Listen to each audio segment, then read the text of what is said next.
تو وہ ان ملاقاتوں کا کیا جواب دے گی؟ مہک اور یاور بھائی پھولوں کی ٹوکریاں لے کر آئے تھے۔ کیا ہوا اگر وہ دوست لے کر گھر آتا ہے؟ تم اپنا آپ سنبھال کر اپنے کمرے میں بیٹھی رہو، ٹی وی کیبل سب لگا ہے، اوپر کا کچن بھی آپ چلا لو، اپنی گرہستی سنبھالو، بھابھی نے اسے تسلی دی تھی۔ نویرا نے سوچا کہ اگر ان کے گھر میں ڈاکو آ بیٹھا ہوتا جیسے آہت کے دوست آتے ہیں تو بھی کیا وہ اسی سکون کے احساس میں ہوتے؟ نویرا کو گھن آئی۔ اس کی کمزوری اور ذہنی دباؤ کو دیکھ کر ڈاکٹر نے اسے سکون آور دوائیاں دی تھیں۔ وہ زیادہ تر سوتی رہتی تھی۔ ایک روز کمزوری اور نکاہت سے اس کا سر اتنا چکرایا کہ وہ بادل ناخواستہ سیڑھیاں اتر کر نیچے جانے لگی تاکہ کچھ کھا لے۔ اس کو چکر آیا تھا، پاؤں پھسلا اور لڑکھڑاتی ہوئی نیچے جا گری۔ وہ رو رہی تھی مگر خوش تھی کہ اس کا بچہ اس اذیت ناک زندگی کا حصے دار نہیں بنا۔ سندس کو کوئی اور اطلاع دینے والا نہیں تھا۔ نویرا کی طبیعت سنبھل گئی تو اس نے خود سندس کو میسج کیا۔ میں نے اس سے پوچھا لڑکا تھا کہ لڑکی؟ وہ کہتی جو نہیں رہا اس کا کیا معلوم کرنا، مگر میرا دل کہتا ہے لڑکی تھی، احد کی بیٹی۔ نویرا نے اسپتال کے سفید بیڈ کو اپنے آنسوں سے تر کرتے ہوئے کہا، خدا کی مصلحت ہوگی، تم حوصلہ رکھو۔ سندس اطلاع ملتے ہی رات کو ملنے آ گئی تھی۔ میرے دل کا ایک حصہ خوش تھا کہ کم از کم اب میں تنہا تو نہیں رہوں گی، میرے ساتھ میری اولاد ہوگی۔ اب میرا بچہ بھی نہیں ہوگا تو کیسے زندگی گزرے گی؟ نویرا تو مضبوط تھی، اس کے منہ سے ایسی مایوسی کی باتیں سن کر سندس کی روح کانپ رہی تھی۔ خدا جانے یاور بھائی کے پاس کون سا جکڑا تھا۔ تم اب آزاد ہو، اب واپس اس گھر میں مت جانا۔ سندس نے اسے پھر سے حوصلہ دینا شروع کیا تھا۔ پھر کہاں جاؤں گی میں؟ نویرا آنسوں کے بیچ استہزائیہ ہنسی۔ باپ نہ رہے تو بھی اس کا گھر اپنا ہی رہتا ہے، سندس نے یقین دلایا۔ چار دیواری تو یہاں بھی ملی ہوئی ہے، کمی تو تحفظ کی ہے۔ نویرا نے آنکھیں موند لی۔ سندس اس کے زرد چہرے کو دیکھتی رہی۔ اسے اعظم کی محبت یاد آئی، اس کی باہوں کے حصار میں وہ کیسے محفوظ محسوس کرتی تھی۔ نویرا کا کیا قصور تھا؟ اسے یہ سب کچھ کیوں نہیں مل رہا تھا؟ تم ڈسچارج کب ہوگی؟ سندس نے پوچھا۔ کل دوپہر 12 بجے ڈاکٹرز کا راؤنڈ ہے، اس کے بعد۔ نویرا نے کہا۔ تم گھر والوں کو کہنا شام میں ڈسچارج ہونا ہے، میں صبح تمہیں یہاں آ کر لے جاؤں گی۔ سندس سنجیدہ تھی۔ تم کہاں لے کر جاؤ گی؟ نہیں سندس، ایسا ممکن نہیں ہے۔ نویرا نے نکاہت میں ایسے اسے سمجھانے کو کہا۔ میں تمہیں امی کے گھر لے کر جاؤں گی یا اپنے گھر لے جاؤں گی، میں اس اذیت میں تمہیں اب دوبارہ وہاں جاتا نہیں دیکھ سکتی۔ سندس نے اسے قائل کرنا چاہا۔ نویرا نے غور کیا، اسے یقین تھا سندس کے گھر والے نہیں مانیں گے، اسے واپس احد کی دہلیز پر ہی جانا پڑے گا۔ مگر یہ احساس کہ کوئی اس کی خاطر سب سے ٹکرانے کا ارادہ رکھتا ہے کتنا دل فریب تھا۔ دل کو فریب دے کر کچھ پلوں کے لیے اسے سکون مل سکتا تھا تو وہ ان لمحوں کو کشید کرنا چاہتی تھی۔ تم مذاق کر رہی ہو، ایک انجان لڑکی کو تم ہمارے گھر میں کیسے لا سکتی ہو؟ اعظم مذاق کے موڈ میں تھا۔ جب اسے احساس ہوا کہ سندس بہت سنجیدہ ہے، وہ انجان نہیں ہے، میری بیسٹ فرینڈ ہے، میں اسے کچھ دن کے لیے یہاں لاؤں گی، اس کی طبیعت بہتر ہو جائے گی تو اپنی امی کی طرف چھوڑ دوں گی، ورنہ وہ اپنے ابو کے گھر بھی جا سکتی ہے، لیکن ابھی اسے میری ضرورت ہے۔ سندس جانتی تھی کہ اعظم کو منانا آسان ہی ہوگا مگر وہ بھی پیچھے قدم نہیں ہٹا سکتی تھی۔ تم بہت نرم دل ہو، میں جانتا ہوں، مگر یہ ممکن نہیں ہے، وہ یہاں نہیں آ سکتی۔ اعظم جھنجھلایا۔ ارم باجی کا کمرہ خالی ہے، میں نے صفائی بھی کروا دی ہے۔ سندس اپنے ارادے میں بہت آگے نکل آئی تھی۔ ہر رشتے کی کوئی حد ہوتی ہے اور دوستی کی بھی۔ ہم اس کے خونی رشتہ دار نہیں ہیں، اس طرح سے وہ مجرم نظر آئے گی، لوگوں کو اس پر انگلی اٹھانے کا موقع مل جائے گا۔ اعظم اب پیار سے سمجھا رہا تھا۔ آپ کہتے تھے نا کہ آپ میرے مقروض ہیں، آج وہ قرض مجھے واپس لوٹا دیں۔ میں نے آپ کے گھر کے لیے جتنی قربانیاں دی ہیں مجھے ان کا صلہ چاہیے۔ میں اس کو اپنا گھر سمجھ کر خدمت کر سکتی ہوں تو اس کو اپنا گھر سمجھ کر اپنی سہیلی کو یہاں کیوں نہیں لا سکتی؟ آپ مجھے تحفہ دینا چاہتے تھے نا، مجھے یہ تحفہ چاہیے، میں نویرا کو یہاں لے کر آؤں گی۔ سندس نے آخری بار کہا اور خاموش ہو گئی۔ ایسا کرو، تم روز اس سے ملنے چلی جایا کرو، اس کو لے کر گھوما پھرا کرو، اس کے لیے تبدیلی آئے گی تو اس کا موڈ بہتر ہو جائے گا، پر وہ ٹھیک ہو جائے گی، پھر اس کے نوکری اور رشتے کے بارے میں بھی طریقے سے کچھ سوچیں گے نا. میں کسی وکیل سے بھی بات کروں گا. اعظم نے اس کا ہاتھ پکڑا اور دھیرے دھیرے سہلاتے ہوئے سمجھانے لگا. سندس آگے سے خاموش رہی. اعظم کو لگا وہ قائل ہو رہی ہے. یہ تو اگلے روز معلوم ہوا کہ بیوی کی خاموشی کس قدر خطرناک ہوتی ہے. میں نویرا کو لینے جا رہی ہوں. سندس نے صبح سویرے ٹیکسی میں بیٹھ کر اعظم کو میسج کیا اور فون بند کر دیا. اعظم کے اٹھنے میں ابھی وقت تھا. اسے یقین تھا نویرا آ جائے گی تو اعظم خود ہی مان جائے گا. وہ کبھی اعظم کا سوچتی تو کبھی نویرا کا. اس کا سر چکرانے لگتا. پھر اس نے غور کیا ٹیکسی والا تنگ چھوٹی گلیوں میں سے گاڑی لے کر جا رہا تھا، اس لیے سر چکرانے لگا تھا. یہ کدھر سے لے جا رہے ہو؟ مین سے جانا ہے، وہ پریشان ہو کر بولی. مین پر دھرنا ہے اور احتجاج ہو رہا ہے. فجر کے بعد سے زیادہ معاملہ خراب ہو گیا ہے. اب انہوں نے سارے راستے بند کر دیے ہیں، ٹیکسی والے نے بتایا. سندس کو یاد تھا وہ پچھلے روز ہسپتال گئی تھی، تب بھی ٹریفک کا رخ موڑا گیا تھا. یہ دھرنا تو 4 دن سے چل رہا تھا. کسی کا جوان بیٹا ناحق مارا گیا تھا. ورثہ باز اور ملزمان کے خلاف احتجاج کرنے بیٹھ گئے. مخالف سیاسی پارٹی کو بھی اپنے ہاتھ سیکھنے کا موقع نظر آیا. 2 روز پہلے مخالف سیاسی پارٹی کے بڑے لیڈر بھی دھرنے میں شامل ہو گئے. اب وہ ملزمان کے گھر کے باہر رستہ روکے کھڑے تھے. پولیس کی زیادہ نفری طلب کر لی گئی تھی. باجی میرا روز کا روٹ ہے، لیکن اتنا مسئلہ اس سے پہلے کبھی نہیں ہوا. ہر طرف ناکے لگے ہوئے ہیں، واپس چلتے ہیں. ڈرائیور فرنٹ سیٹ پر تھا اس لیے زیادہ ڈر گیا تھا. ایسا کرتی ہوں میں پیدل بیچ میں سے گزر کر روڈ کراس کر لیتی ہوں. دوسری طرف کی ٹریفک چل رہی ہے. سندس نے پیسے نکال کر اسے تھمائے. نہیں باجی آپ مت جائیں، یہ ہمارے آس پاس جتنی گاڑیوں کی لائنیں لگی ہیں یہ سارے سیاسی لوگ ہیں. ہم جیسا مسافر آدمی کوئی مشکل ہی ہوگا. یہ ہم جیسوں کے جانے کی جگہ نہیں. ڈرائیور اچھا انسان تھا اور ڈرپوک بھی تھا. کوئی مسئلہ نہیں، میں پیدل بآسانی گزر جاؤں گی، پتہ بھی نہیں لگے گا. سندس جس بھی تکلیف کو دیکھتی اسے وہ تکلیف نویرا کے درد کے سامنے ہینچ لگتی. وہ گاڑی سے اتری اور پیدل مین روڈ کی طرف بڑھ گئی. معلوم نہیں ملزم کا گھر کون سا تھا. احتجاج کرنے والے تو ساری سڑکیں روک کر بیٹھے تھے.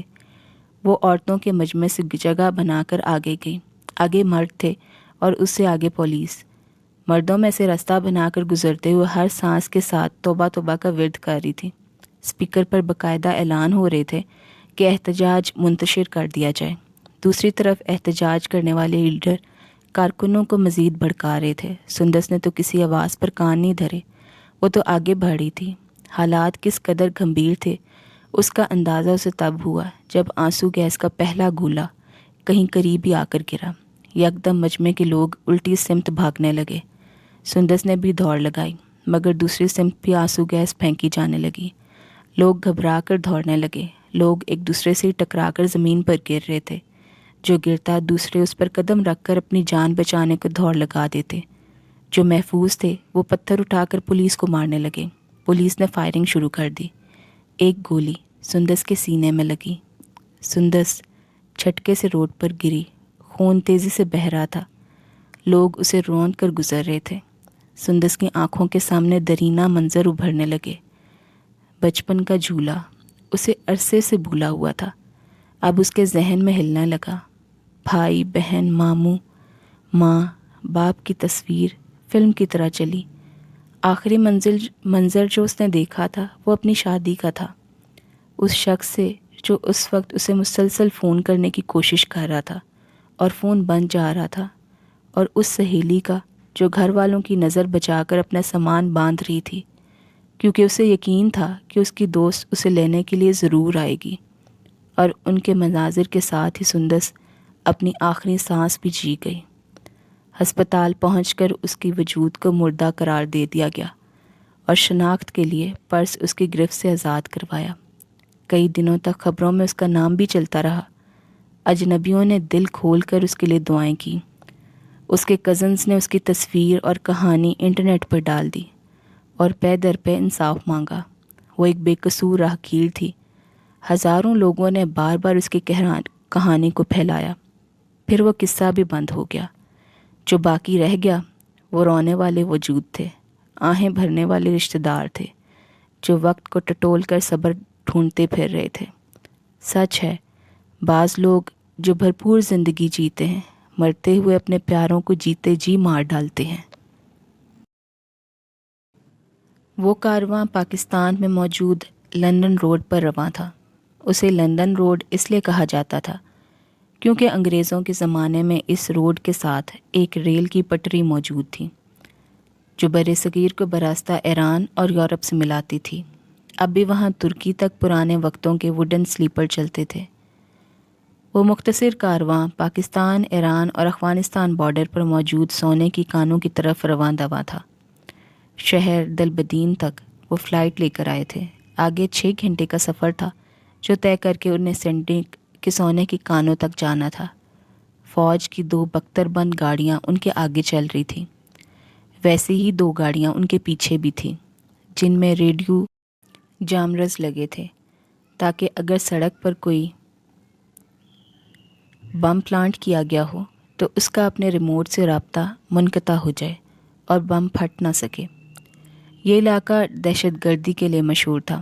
تا حد نظر پتھریلے راستے اور چٹانیں تھی۔ قدرتی خوبصورتی کا شاہکار صحرا وہ پیچھے چھوڑ آئے تھے اور پہاڑوں کا انچھوا منظر ان کے سامنے کھڑا ہوا تھا جس کو برہنہ آنکھوں سے دیکھنے والے سب مبہوت تھے۔ اسی گاڑی میں سوار اعظم کو بہت عرصے بعد اپنے اندر زندگی کی ہلکی سی رمق محسوس ہوئی تھی۔ زندگی محسوس کرنے کے لیے شاید موت کی آنکھوں میں جھانکنا ضروری ہوتا ہے۔ اس کا دل چاہا کہ کوئی حادثہ ہو جائے اور اس سے یہ زندگی چھین لی جائے۔ سندس کے جانے کے بعد بھی زندگی بھلا کوئی زندگی تھی۔ وہ اب سینئر ٹیم لیڈر تھا۔ اس کا کام سکون سے دفتر میں بیٹھ کر انٹری لیول انجینئرز کے مسافتوں کو کنٹرول کرنا تھا، مگر وہ جان کر ایسے پرخطر علاقوں میں اپنا نام تجویز کرتا تھا۔ اس سے پہلے وہ شدید سردی میں کشمیر ہو کر آیا تھا جہاں اس کے ہاتھ ایسے جم جاتے تھے کہ پین بھی پکڑنا مشکل تھا۔ وہ ان علاقوں میں گیا تھا جہاں حکومت پاکستان کی رٹنی چلتی تھی۔ وہ ملک سے باہر بھی ہو کر آیا تھا مگر زندگی کی تھکن کم ہونے کا نام ہی نہیں لے رہی تھی۔ اس کے نصیب میں زندہ رہنا لکھا تھا اور وہ اس کے آگے بے بس تھا، جیسے سندس کے نصیب میں موت لکھ گئی تھی اور اسے ہی جانا ہی پڑا تھا۔ وہ ہر روز اس بے یقینی سے سوتا تھا کہ ایسا کیسے ہو سکتا ہے۔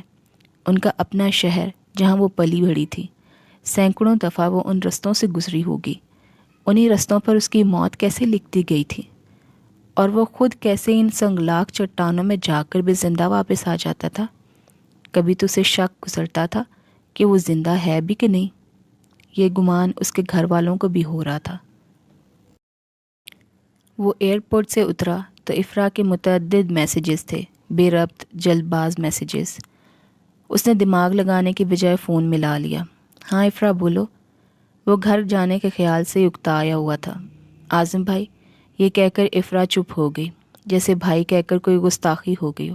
ہاں بولو۔ وہ اسے سننا نہیں چاہتا تھا۔ وہ آواز سن کر شادی سے پہلے کے اس وقت میں چلا گیا تھا جب افرا اس سے سوال پر سوال پوچھتی رہتی تھی۔ اعظم ان سوالوں کی آڑ میں سندس کو جی بھر کر دیکھ لیتا تھا۔ جب آپ کی شادی ہونے والی تھی تو سندس کو میں نے کہا تھا جب رستہ ہموار ہو، دل مان رہا ہو، مطلب یہی رستہ صحیح ہے۔ ہمارے کیس میں ایسا نہیں ہے۔ اس کے الفاظ نے اعظم کی توجہ کھینچی۔ وہ الجھا۔ ان کا کون سا کیس تھا؟ میں آپ سے شادی نہیں کر سکتی۔ میری بہن نہیں رہی مگر آپ میرے لیے عمر بھر سندس کے شوہر ہی رہیں گے۔ اس شادی پر میرا دل نہیں مان رہا اور یہ رستہ بھی سیدھا نہیں ہے۔ یہ تو ماضی میں اتنا الجھا ہوا رستہ ہے کہ ہم کڑیاں ملاتے ہی رہ جائیں گے۔ افرا کے لہجے میں جھجک واضح تھی۔ اعظم کو سمجھ میں آ گیا، اس کی امی نے اس کو بتائے بغیر افرا کے لیے اس کا رشتہ بھجوا دیا تھا۔ اس نے سر پکڑا۔ آپ سمجھ رہے ہیں؟ افرا کو لگا اس نے اعظم کا دل توڑا ہے۔ اسے کیا خبر کہ اعظم تو انجان تھا۔ میں سمجھ رہا ہوں، بے فکر رہو، میں بھی ایسا نہیں چاہتا۔ اعظم نے اسے تسلی دی۔ کچھ ہی دیر میں وہ گھر پہنچ گیا۔ وہ سیدھا امی کے پاس گیا۔ ان کی شکل پر لاچاری تھی۔ سندس کے جانے کے بعد وہ بھی اکیلی پڑ گئی تھی۔ اعظم ان کے گود میں سر رکھ کر لیٹ گیا۔ اسے ان سے کوئی گلہ نہیں تھا، وہ تو اس کا بھلا سوچ رہی تھی۔ لگتا ہے بہت تھک گیا میرا بیٹا۔ وہ بیٹے کے بال سہلانے لگی۔ ہاں مگر یہ تھکان اپنے وقت پر ختم ہوگی، آپ فکر نہ کریں۔ وہ کتنی دیر خاموشی سے ماں کی آغوش میں لیٹا رہا، پھر جب جانے کے لیے اٹھا تو مڑ کر بولا، اب دوبارہ سندس کی بہن کے لیے پیغام مت بھجوائیے گا، سندس کو تکلیف ہوگی۔ وہ کہہ کر باہر نکل گیا تھا۔ اس کی امی اس کا منہ تکتی رہ گئی۔ ماریا بھابھی کی سہیلیاں کمیٹی ڈالتی رہتی تھی۔ جب سے اعظم کی نوکری لگی تھی، ماریا بھابھی نے اصرار شروع کر دیا تھا کہ اعظم بھی کمیٹی میں شریک ہو، سائلنٹ ممبر بن جائے، مگر ڈالے۔ اعظم نے اس وقت تو نہیں ڈالی، مگر اپنی امی کی بیماری میں اسے ہانگ کانگ جانا پڑا تھا۔ عام حالات ہوتے تو سندس کو بھی ساتھ لے جاتا۔ سندس نے ایک بار پھر قربانی دی تھی۔ تب اعظم نے چھپ کر ماریا بھابھی کے ساتھ کمیٹی ڈال لی تھی اور کہا تھا کہ اسے آخری کمیٹی دی جائے۔ اس کا ارادہ تھا کہ سندس کو بیرون ملک کی سیر کروائے گا۔ سندس کی ڈیتھ کے چوتھے مہینے اس کی کمیٹی نکلی تھی اور ماریا بھابھی نے اس کو لا کر دے دی تھی۔ آپ رکھ لیں بھابھی، گھر کا کوئی کام کروا لیجیے گا۔ اس نے نظر تک نہیں اٹھائی تھی۔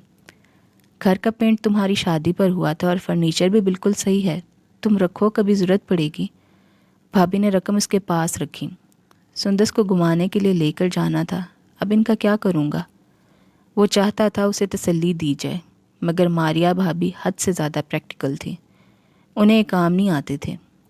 سندس کو برستی بارش میں سٹا بھی کھلا دو تو بھی اسے زندگی کی اہم ترین خوشی کی طرح مناتی تھی۔ اسے اے سی کلاس تفریح کا چسکا نہیں تھا۔ یہ تو تم تھے جو اپنی بیوی کو اچھی خوشی دینا چاہتے تھے۔ پہلے خوشی کے لیے کرنا تھا، اب اس کے سکون کے لیے کچھ کر لو۔ وہ تم معصوم روح تھی، اوپر جا کر پریوں میں گل مل گئی ہوگی۔ ماریا نے آہ بھر کر یاد کیا اور چلی گئی۔ اعظم نے ایک اسکول میں پنکھے لگوا دیے، مسجد میں قالین ڈلوائے، پھر ایک یتیم بچوں کے ادارے میں ڈونیشن دی۔ بطور شکریہ ان لوگوں نے ادارے میں اعظم کو اور اس کی فیملی کو دعوت دی۔ امی ماریا بھابھی بچے بھی اعظم کے ساتھ گئے تھے۔ گاڑی سے اترے تو معلوم ہوا سندس کے بری کے کپڑے، جوتے ماریا بھابھی ڈبوں میں ڈال کر ساتھ لے آئی تھی تاکہ کسی یتیم کے کام آ جائیں۔ اعظم کو شدید غصہ آیا۔ اسے معلوم ہوتا تو کبھی یہ نہ کرنے دیتا۔ وہ پریکٹیکل تھی یا کٹھور؟ اعظم سوچنے لگا۔ سندس جو سامان اپنی امی کی طرف سے لائی تھی وہ ماریا بھابھی نے افرا کو بھجوا دیا تھا۔ الماریاں ویران تھی اور اعظم کی وحشت انتہا کو چھو رہی تھی۔ جب سندس شادی ہو کر آئی تھی تو اعظم کو لگتا تھا کہ ہر جگہ سندس کا سامان ہے۔ اس کے کپڑوں کی استری خراب ہو جاتی ہے۔ اب الماری میں جگہ ہی جگہ تھی۔ اس نے غصے سے اوپر کے خانے سے آدھے بازو کی شرٹ کھینچی۔ موسم بدل گیا تھا۔ ایک شاپر بھی ساتھ ہی چلا آیا اور فرش پر گر گیا۔ اعظم اسے سمیٹنے لگا۔ اس کے اندر موبائل کا ڈبہ، چند پرفیومز اور جیولری آئٹم رکھے تھے کہ استعمال نہ ہوئے تو تحفہ دینے کے کام آئیں گے۔ ان ڈبوں میں ایک چھوٹی سی ڈبیا باقاعدہ پیک تھی اور اس پر ایک کارڈ بھی لگا تھا۔ اعظم نے کارڈ پڑھا، فار نویرا۔ اسے لگا سندس نے نویرا کے نام کی سرگوشی اس کے کان میں کی ہو۔ نویرا تو اتنی ہر دل عزیز ہے کہ اس کے چہرے پر اتنا پڑھاکو پن ہے کہ ٹیچر کو اس سے لو ایٹ فرسٹ سائٹ ہو جاتا ہے، سندس نے کہا۔ نویرا لگتی دیسی ہے، مگر کھانا ہو تو سینڈوچ منگواتی ہے یا سوپ۔ اس کی زبان کے چسکے انگریزی ہیں۔ سندس دن کے 10,000 لفظ بولتی تھی تو کم از کم 1000 دفعہ نویرا کا نام لے جاتی تھی۔ اعظم کی زندگی میں سندس کے جانے کے بعد نویرا کے ذکر کا بھی فقدان ہو گیا تھا۔ اس کی لکھائی میں اس کا نام پڑھا تو جیسے کچھ پیاس بوجھی۔ شوہر کے سامنے کسی دوسری عورت کی تعریف نہیں کرتے۔ ڈبیا ہاتھ میں لیے اعظم نے سرگوشی کی۔ پہلے بھی متعدد بار یہ بات وہ سندس کو کہہ چکا تھا، جس کا ہر بار یہی جواب ہوتا تھا کہ وہ ہے ہی اتنی اچھی، ذکر بھی تعریف بن جاتا ہے۔